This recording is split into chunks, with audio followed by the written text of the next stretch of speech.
Hi everybody, thank you for joining me. This is a collaboration between myself and Nathalie. She's somebody that I really admire. I love watching her on YouTube. Here's a link. I love the way she pours paint onto the canvas and just has a real freedom and a real painterly style to her seascapes and landscapes. And it's something that I always strive for, but never quite reach. And one of the reasons why I took up fluid art is because my normal painting was quite tight and restrictive. And I thought fluid art's really gonna loosen me up and free me up. And it has to a certain extent, but my dishwasher's finished. Why do things have to beep? Washing machines, dishwashers, coffee machines. Anyway, distracted. This is the picture that we chose.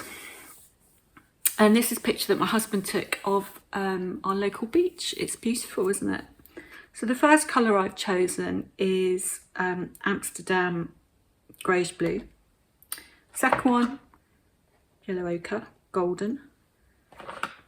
Third one, PVA 350 metallic, and Amsterdam Van Dyke brown. Now, this is an opaque paint. You can see it's got a solid square there. So that isn't going to interact much with other paints because that is a solid colour, okay? Yellow ochre by Golden, can you see you can see 3 lines underneath the paint. That tells me that is transparent, so that will interact a lot with other paints. Obviously metallic has a tendency to sink, especially some golds. I haven't used this one for a while. So what I have done, I have mixed those up as separate colours, but I have also 50-50 blended them together. So that's given me straight away 2 different colours. So 1, 2, 3 different colours even. In the hope that, you know, I can keep these, they won't sink and they won't disappear, and this won't get overly confident in reacting and going mad. The Van Dyke brown obviously is far too saturated for what I want. And if you look at your colour wheel, obviously Van Dyke brown is on the kind of orangey scale, and the opposite colour is blue. So what I did was I desaturated my, where is it? Van Dyke brown with teal, with some golden teal. Where's that? There you go. And I mean a drop goes into there. And then I play around with the colour. I might have added some whites. It's been about a week since I've made these up. So I've done the same with my blues. So my blues, I have got 4 different colours, but literally all I have done is I've added white to one, I've added black to the other. So I've got a range of different hues of the same colour, and it's good to play around with your paints. So do you see what I mean? You don't need a lot of colours. You can mix your colours from a few tubes of paint. I think that's enough detail because you just have to go away and experiment yourself. Right, so you can see here that I have already marked the centre line, and then I've just marked where the horizon line is going to be for the sky and the sea, and just sketched out roughly. Now I have done a test. I'm not going to show you because it's awful. What I aim to do is, this will be an acrylic pour, apart from the rocks and the stand, I don't even know what it's called. that kind of detail will be oil paints. Now, I'm not really used to using oil, so it's going to be an experiment. No way on this earth will this look like the picture. So the picture is being used as a reference. If I was doing this was all oil paints, then I wouldn't want it to look like the picture. I'd want it to look like an oil painting, but representative of the picture. I'm really waffling. Ah dear. So it's going to be a painting of 2-3 stages. I'm not really sure yet, to be honest. And what I'm going to do is I'm going to create the sky first. And I'll allow the sky to dry before I come down and do the base. And so the base, the sky I'm just going to pour paint on, swirl it around, easy. And then I'm just going to do flip cup for the water here. And well, we'll see how we go. If you're not used to watching me, I fling any technique at a canvas to make it work. And quite recently, I've started using my fingers. And I've tried to learn from Nathalie that she's very, very intuitive in how she paints. And I just love it. She keeps going until she gets it right. And that's what I want to do with this. That's such a long intro. So sorry.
So here I am just taking away some of the paint for the sun. In my test I did it over the top with oil paint and it really didn't work.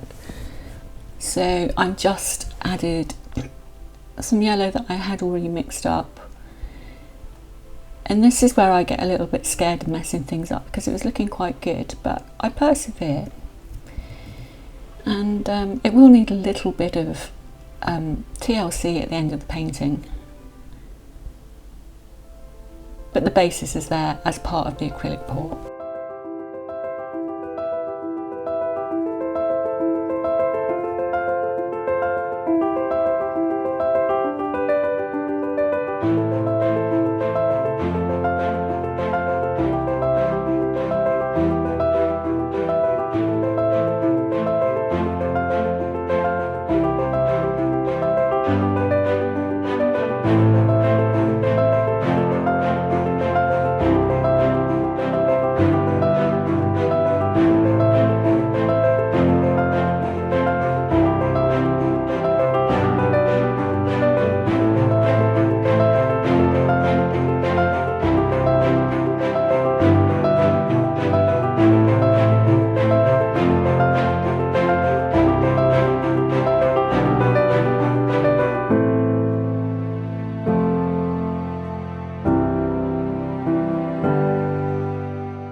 Okay, it's the next day. Quite happy with this. I am going to have to put some white in there when I do this oil painting bit, but it's quite complicated, the sky, so you don't want too much going on, and the test I did there was way too much going on, so I know that I need to simplify what I did. So I'm going to work on this brown area next, the sand, and I'm going to keep it really simple and just use 2 shades of the Amsterdam Van Dyke Brown. One's made darker, one's made lighter, with the gold and teal to desaturate them both. So I think I'm just gonna, I'm thinking on my feet. If you look really closely at the picture, the colour gets stronger towards the foreground. So we'll see how it goes.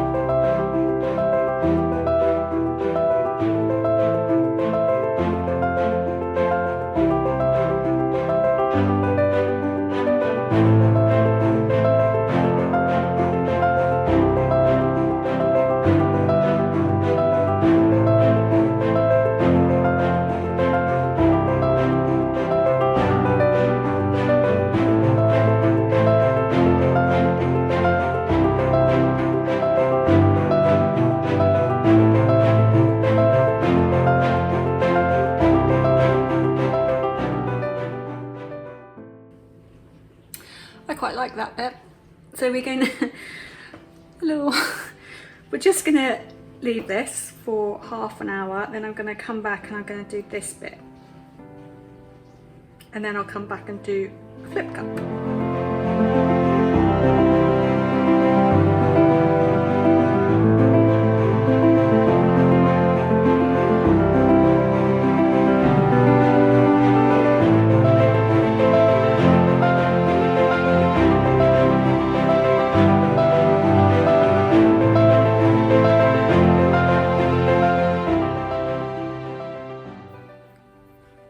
So this was about an hour ago, this was about half an hour ago.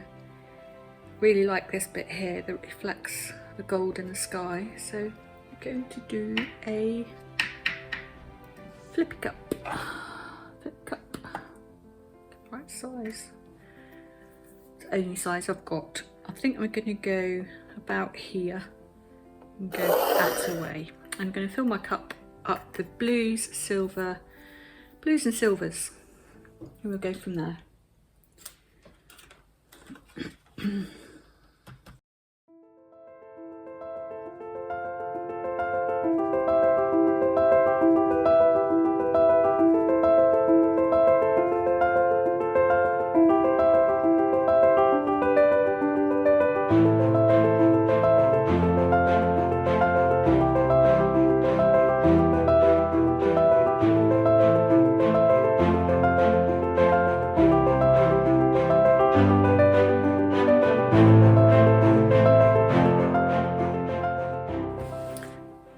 Not supposed to happen. I had a feeling it would. Oh.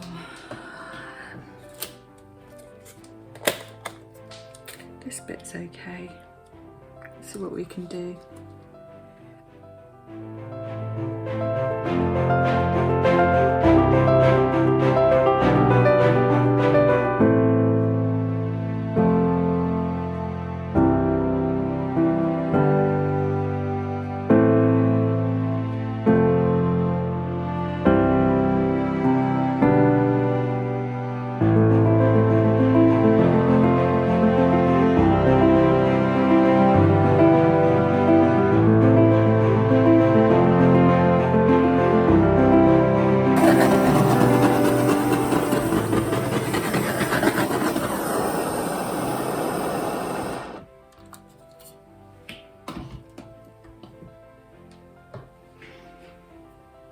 I really love this bit. That was a happy accident. Apart from that bit there, but this bit is where all the black's going to go, so hopefully it will knock this bit into the background. Just managed to keep some of my gold there. Lovely effects here. And that silver in there is really going to sparkle. Okay, it's the next day, and I'm going to do the horizon just below the sky, and I'm going to speed through this because I had half an hour to do this, and I literally thought, oh, this is going to take me 5 minutes, and it should have done, and it didn't. It took me 45 minutes, so I'm going to speed through this bit, and I really had to work. I really had to work on this bit. So yeah, let's just move on.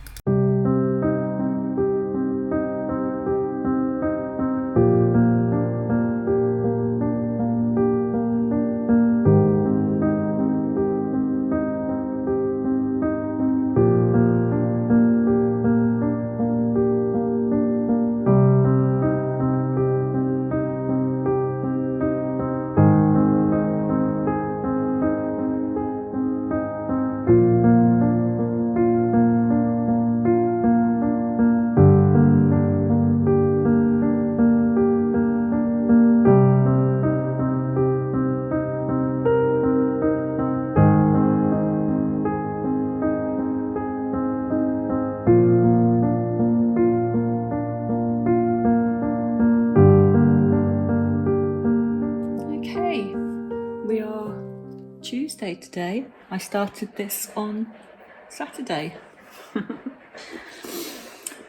So we're coming to this bit here now, and you can see I've already kind of penciled in the darkest areas of the rocks. And a little trick here. What I've done is printed out the picture just in black and white, and with a Sharpie I've gone over all the black bits, the blackest of the black bits, and I've not concentrated on how to draw rocks. I've concentrated on just the shapes that the shadows make. That then gives me the shapes of the rocks, so that everything else that I do once my shadows are in place should be more or less correct. Little tip. It's a big tip actually. Yeah, so quick time lapse, and I hope I don't mess it up. Believe it or not, it didn't record. The time lapse didn't work. So you can see I put all my black areas in, so I'm just going to carry on working over the top. So hopefully the time lapse will work.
This is the final painting. Now, it's okay. I know I'm my worst critic, but I'm not an oil painter. It's the first time I've used oils, and I like very specific style of oil painting. I like big, fat, bold strokes where you see the brush strokes, and it's very loose. Whether I've achieved that or not, I don't know, but here you go.